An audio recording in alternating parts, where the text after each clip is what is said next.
상가에 대해서 잘 몰라도 정말 최악의 망해가는 상가인지, 어떤 이유로 지금은 공실인지, 곧 내 연금이 되어줄 돈 될 상가인지 가보지도 않고 집에서 5분 만에 구별하는 방법에 대해서 말씀드리겠습니다. 그것도 공짜입니다. 구독하면 돈으로부터 자유로워집니다.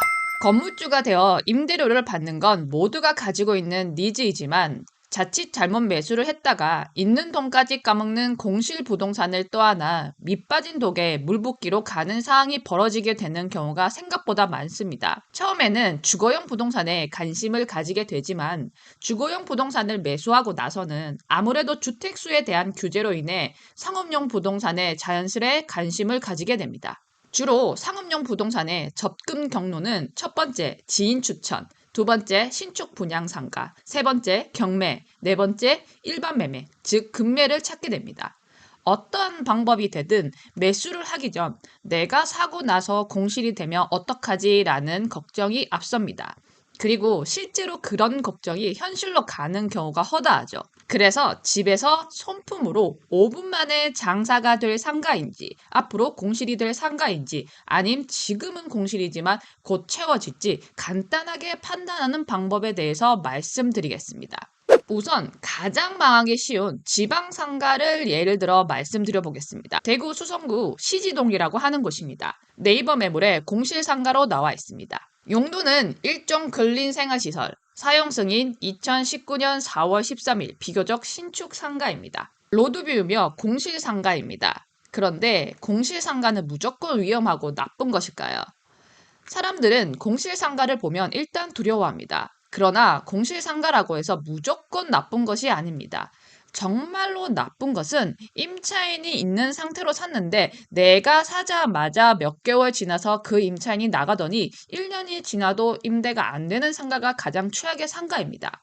공실 상가는 오히려 리스크가 눈으로 보이기 때문에 최악의 경우를 생각해보고 어느 정도 대비하고 들어갈 수 있어서 실제로는 리스크가 많이 줄어든다고 볼 수 있습니다. 로드뷰를 보면 매물 상가가 있는 건물 전체가 만실입니다. 1층 매물 상가와 옆 상가만 공실입니다. 보통 상가는 1층이 가장 비쌉니다. 접근성이 유리하기 때문이죠. 그래서 거리를 지나가다 상가 건물을 유심히 보면 1층 임대가 다 맞춰져 있는데 2층, 3층, 4층은 공실로 텅텅 비어 있는 것을 자주 볼 수 있습니다. 그런데 해당 매물은 상가 건물 전체가 임대로 맞춰져 있고 여기만 공실로 비워져 있기 때문에 처음부터 비워졌던 상가, 즉 상권이 좋지 않은 상가가 아니고 기존에 누군가가 이 자리에서 장사를 하시다가 그 외 어떤 이유로 인해서 다른 곳으로 이전했다고 예상이 됩니다. 진짜 그런 상가인지 아닌지 간단하게 체크해 보겠습니다. 최고의 상가 분석 도구이자 공짜입니다.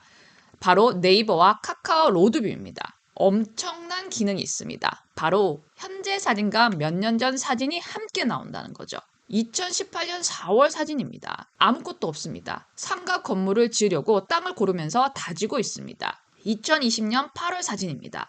2019년 4월 사용 승인 1년 4개월 만에 1층 몇 개, 2층 제외하고 나머지는 전부 임대를 마쳤습니다. 상권이 괜찮은 위치입니다. 자, 그럼 2021년 10월 네이버 매물로 나와 있는 해당 상가 건물입니다. 임대가 맞춰져 있습니다. 2022년 9월에도 여전히 커피숍이 들어와서 장사를 하고 있습니다.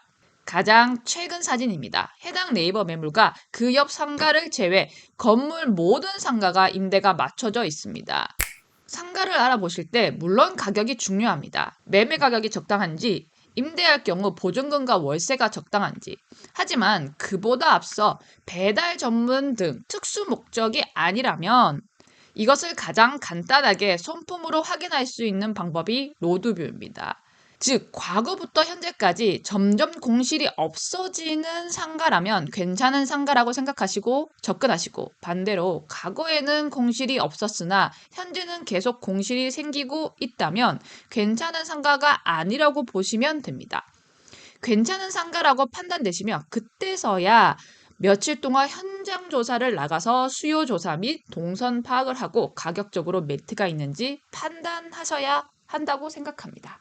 최근에 제 지인분께서 광교역 신분당선 근처에 신축 상가에 대해서 문의가 들어왔어요. 이미 계약금 1차, 2차 중도금, 현금이 납입돼 있는 상태인데 분양가의 30%를 포기하고 넘길 것이니 좋은 기회라서 가장 먼저 연락을 했다라고 본인의 지인한테서 연락이 왔다라고 합니다. 그래서 같이 조사를 해보자라고 했습니다.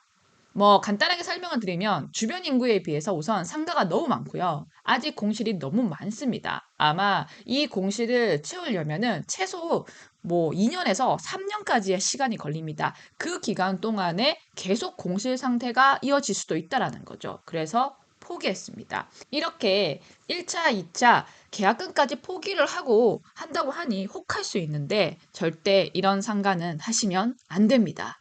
이상 독립선언이었습니다.